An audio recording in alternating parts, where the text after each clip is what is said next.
As an undergraduate student, it is easy to see professors only for their roles as teachers in the classroom. Life in higher education, or academia, however, is complex and is strongly rooted in tradition. Like many organizations, academia can be a complicated system of politics and policies. This module will introduce you to the structure of academia so that you can reflect upon your role as an undergraduate researcher. For this module, you will learn about the structure of academia and the multiple responsibilities of a professor. Let's get started. Let's first explore the structure of higher education. Four-year academic institutions can be broadly categorized as research institutions or teaching institutions. As the name suggests, many faculty at research universities conduct research, yet teaching and service to others is equally important, with faculty enhancing teaching and service with their research activities. At a teaching university, faculty spend the majority of time teaching and implementing effective teaching practices. Although faculty at teaching universities may apply for research funding, the emphasis on obtaining research funding is not as great as at research institutions. Neither type of institution is better than the other, just different in their missions. In the United States, academic institutions are classified according to the Carnegie classification created by the Carnegie Foundation. According to the Carnegie classification, Purdue University is classified as a doctorate-granting university, which means that the university is considered a research university and has a very high level of research activity. According to Purdue University's Office of Institutional Research, Assessment, and Effectiveness, Purdue professors or instructors serve as deans, department heads, professors, associate professors, assistant professors, instructors, clinical professionals, research faculty, visiting faculty, non-tenure faculty, postdoctorals, continuing lecturers, limited term lecturers, and adjunct faculty. Differences in instructional ranks depend upon factors such as the amount of time that instructors have held their positions and the daily work responsibilities of the instructors. In addition to faculty, student staff such as teaching assistants and research assistants are also important members of departments and colleges. Although administrators and staff are vital members of the academic community, we will focus primarily upon the relationships between faculty and students. An overview of each are presented in the next few slides.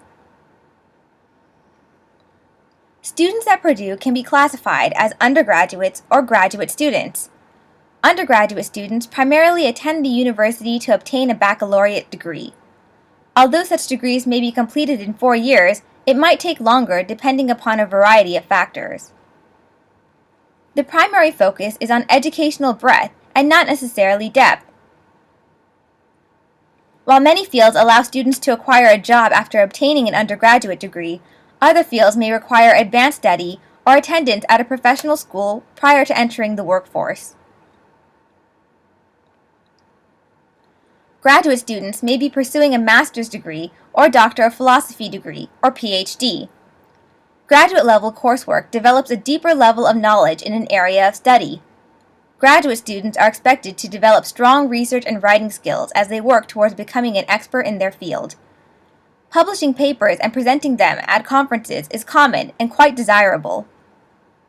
If a graduate student decides to pursue an academic career after completion of a PhD, prior teaching experience along with the research experience is recommended.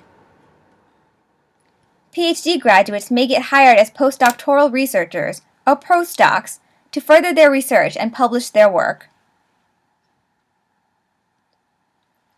A PhD graduate hired as a faculty member usually starts off as an assistant professor. A faculty member in this position is in a pre-tenure phase where the department and colleagues evaluate the assistant professor's performance based on their research, success in securing grants, and teaching. This type of position is also known as a tenure track position. An assistant professor is offered tenure after a number of years of service, usually 5 or 6 years, and is based on a variety of criteria, including the department and college satisfaction with the performance of the faculty member. The criteria includes quality teaching, excellent research, successful grants, a large number of publications in prestigious journals, and administrative and committee responsibilities. If an assistant professor is selected for promotion by the department and college, he or she is then referred to the office of provost for promotion to become an associate professor with tenure. Being granted tenure means that the professor can keep his or her position indefinitely until they retire or if there is a just cause for dismissal. In most cases, when assistant professors do not earn tenure or are not promoted, they may seek another position outside of the university. The progression of an associate professor to be considered for promotion to a full professor is similar to the assistant professor criteria. An international reputation in their field is typically expected for full professors. During their careers, professors may also serve in administrative positions such as department heads or deans. These positions could be either in addition to their current teaching and research positions or could be purely administrative.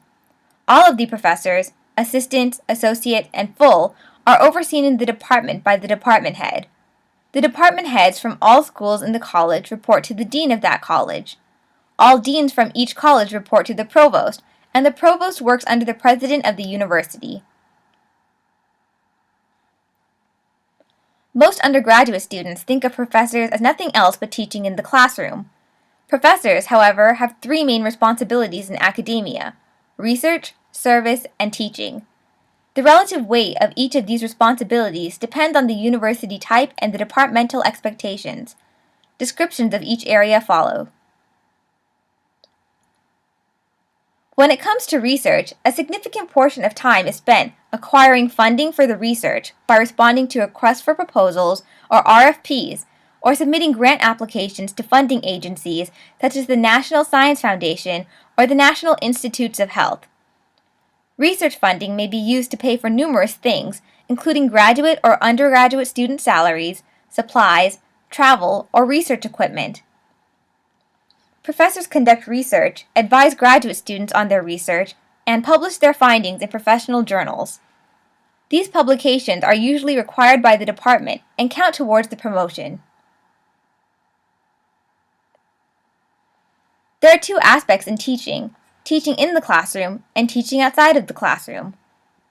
Classroom teaching involves activities such as designing courses, maintaining grades, conducting examinations, engaging in other forms of assessments, holding office hours, and helping students with the coursework. Teaching outside the classroom may involve developing workshops or presenting information to professional conferences or to non-academic audiences. Professors are usually involved in some professional service to their discipline, which may include reviewing papers, sitting on committees, or editing journals. Professors often serve the university in an administrative capacity, or they may be selected to work outside the university in their area of expertise.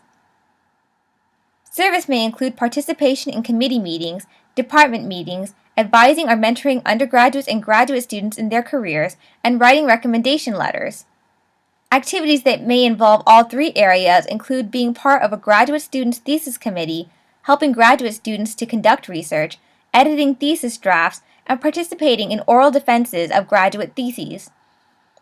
Due to the many responsibilities of a professor, you may find yourself working primarily with a graduate student.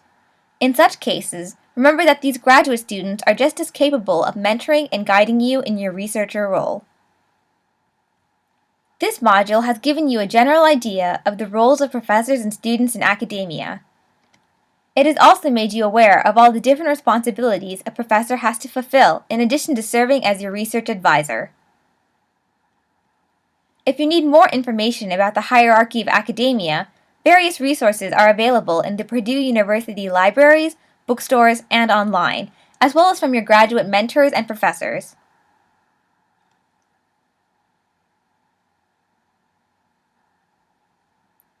We hope you enjoyed Demystifying Academic Life. Thank you for watching.